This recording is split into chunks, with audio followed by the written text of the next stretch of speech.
Hi, this is a midweek hump day devotional, and I'm Pastor Lance Smith, and we're here at Zwingli UCC in Monticello, Wisconsin, and we're bringing you the midweek devotional. It's been a really wonderful day today. It's a nice, cool fall day, and no matter what I do, it seems like communication is always a challenge.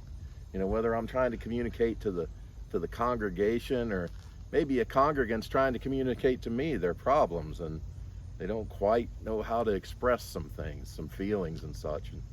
Or maybe there's some misunderstandings, and maybe there's, all these things happen.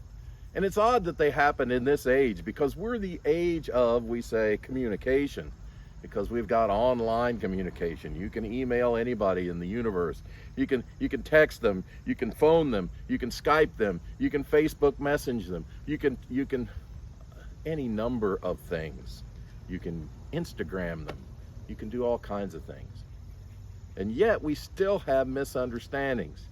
Yet still our problems are not articulated in a fashion where we can actually sit down and discuss them and talk about them. And I got to thinking about this age-old story. It's an old Jewish tale. It talks about a king who came into a land, and he took over the land, and he says, my religion is going to be the religion for everybody. It's the new religion. And this is all we're going to do. And the people that had been living there for centuries, they didn't want to give up their religion, but they also didn't want to give up their home. Generations had lived there. And so they went and talked to the king, and the king said, all right, he says, I'll tell you what. He says, find me somebody in your group that will debate me. He said, in the winner of the debate, he says, we'll get to decide the fate of the nation, what we do. And they thought, well, that's a pretty good idea. So they went back to their people, and they gathered all the wise men of the community, and they said, hey, listen, the king wants somebody to debate him. And if somebody can debate him and win, then maybe we can stay here and have our own, keep our place, and have our own home, the homes that we've lived in for centuries. Nobody wanted to debate the king. Everybody was afraid of him. So finally they asked this one guy, and he was just a tinker. And tinkers weren't really well thought of in the day. They were just kind of people that were kind of clever. They took broken things and fixed them. That's what tinkers did. And so he decided that he would do it.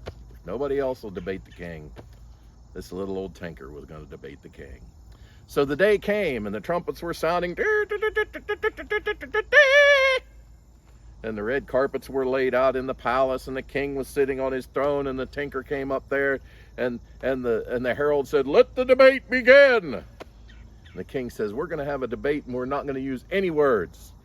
You'll have to beat me at this debate. And so then the king went like this, and the tinker went like this.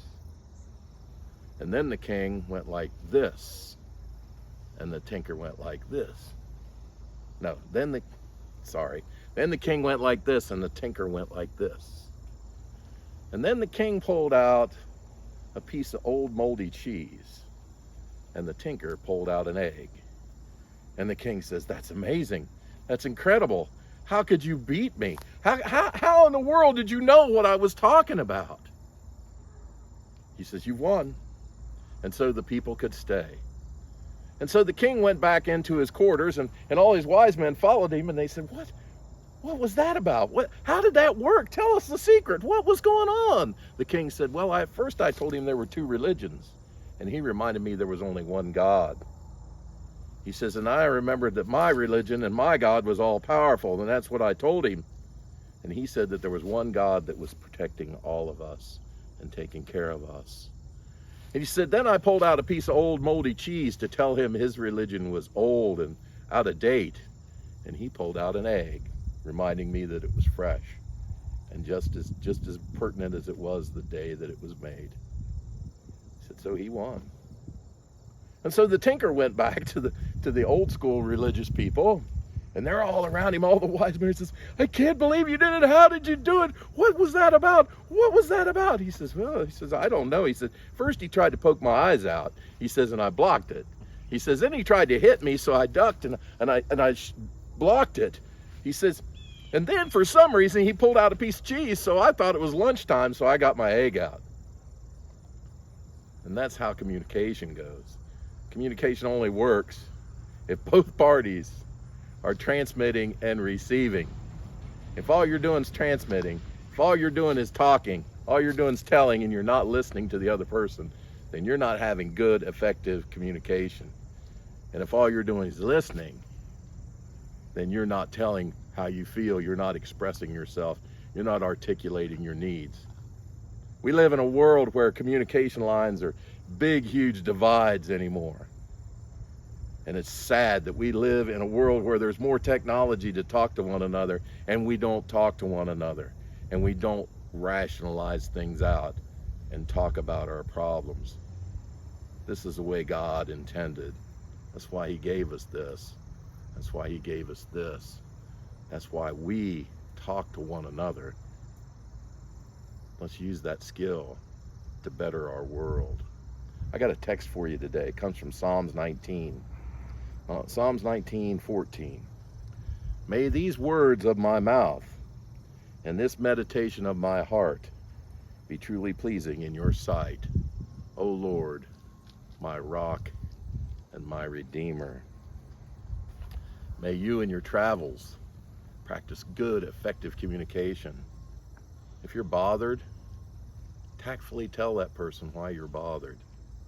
And if somebody's telling you about being bothered, treat them with love and respect as you would want to be treated. And listen and talk and talk and listen. The kingdom of heaven is at hand. All we got to do is talk it out. See you later.